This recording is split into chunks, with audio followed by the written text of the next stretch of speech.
manusia yang lahir ke dunia ini pasti memiliki hak yang melekat pada dirinya sebagai anugerah dari Tuhan Yang Maha Kuasa atau yang biasa kita sebut dengan hak asasi manusia. Lebih jelasnya lagi, hak asasi manusia adalah seperangkat hak yang melekat pada hakikat dan keberadaan manusia sebagai makhluk Tuhan Yang Maha Kuasa dan merupakan anugerah. Dihormati, dijunjung tinggi, dan dilindungi oleh negara, hukum, pemerintah, dan setiap orang demi kehormatan serta perlindungan harkat dan martabat manusia. Dan hak asasi manusia ini dapat berlaku kapan saja, di mana saja, dan kepada siapa saja, sehingga hak asasi manusia bersifat universal. Nah, salah satu penghargaan dari hak asasi manusia ialah hak untuk mendapatkan penghidupan yang layak. Hak untuk mendapatkan penghidupan yang layak telah diatur di dalam Undang-Undang Dasar 1945 Pasal 27 Ayat 2. Adapun bunyi Pasal 27 Ayat 2 yaitu, tiap-tiap warga negara berhak atas pekerjaan dan penghidupan yang layak bagi kemanusiaan. Yang artinya setiap warga negara Indonesia berhak untuk menyejahterakan hidupnya dengan memiliki pekerjaan yang layak. Hak hidup layak yakni menetapkan standar minimal atas sandang, pangan, dan papan untuk semua orang. Dengan pengimplementasian hak hidup layak bagi warga negara maka akan membuat kehidupan masyarakat menjadi sejahtera. Namun, pada kenyataannya masih banyak warga negara Indonesia yang belum mendapatkan penghidupan yang layak. Seperti pada kasus-kasus berikut, sejumlah 51,8% rakyat Indonesia hidup tak layak, 14 juta masyarakat tinggal di rumah tak layak huni, 27,5 juta penduduk Indonesia masih hidup di bawah garis kemiskinan.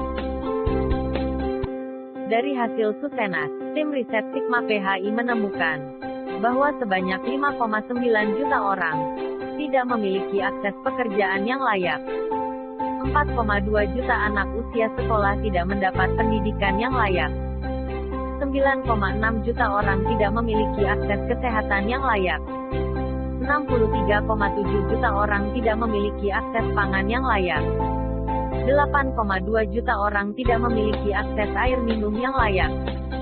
97 juta orang tidak memiliki akses perumahan yang layak. Hak warga negara atas hak hidup layak ternyata belum berjalan dengan baik di Indonesia. Mengapa? Karena upaya pemerintah untuk menjamin kehidupan yang layak untuk warga negara masih belum maksimal, dan belum merata. Contohnya yaitu masih terdapat program maupun bantuan pemerintah yang tidak tepat sasaran seperti program bantuan langsung tunai. Hal tersebut diperkuat dengan adanya hasil survei dari Lembaga Survei Indonesia Political Opinion (IPO), yang menunjukkan bahwa sebanyak 51,3% responden menilai program bantuan langsung tunai (BLT) tidak tepat sasaran. Adanya kasus tersebut disebabkan oleh berbagai faktor, diantaranya yaitu petugas yang berperan dalam program ini masih kurang cakap sehingga hanya menerapkan sistem nepotisme. Kurangnya pengawasan dari pemerintah. Kurangnya survei secara detail. Adanya pemerintah maupun petugas yang mengambil hak orang lain yang bukan miliknya.